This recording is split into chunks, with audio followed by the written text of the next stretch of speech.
سلام، من دکتر شهریار وزیری تبار هستم. بار دیگه در خدمت شما هستم تا در مورد یک دانشمند بسیار با ارزش و یک دوست خوب برای خودم از اسم ببرم، از آقای دکتر کریستیان دراپا، کسی که با کشف خودش دنیا رو متحول کرد، انقلابی در تندرستی ایجاد کرد با کشف ماده AFA یا آفازینیم فلس اکوا که در ثبت و اختراعات امریکا این به ثبت رسیده کشفش. و ایشون با این ماده که کشف کرده که به صورت خوراکی هست و از دریاچه اورگان گرفته شده، یعنی آفازینیم فلس اکوا،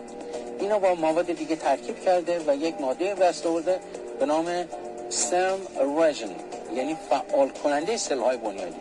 تنها ماده‌ایه که وقتی شما این رو میخورید از درون وقتی وارد معده میشه، وقتی وارد سیستم گوارش و جریان خون میشه، مغز استخوان رو تحریک میکنه و روزانه بیش از 6 تا 8 میلیون استم سل رو ریلیز میکنه، وارد میکنه داخل جریان خون و اینا میرن به طرف بافت‌های صدمه دیده، این بیماری‌های صعب العلاجی که بعضی از شما عزیزان دچارش هستید، مثل دیابت، مثل MS، مثل روماتوید آرتریتیس، مثل بیماری‌های کلیوی، ریوی، همه اینا و باعث بهبودی شما میشه.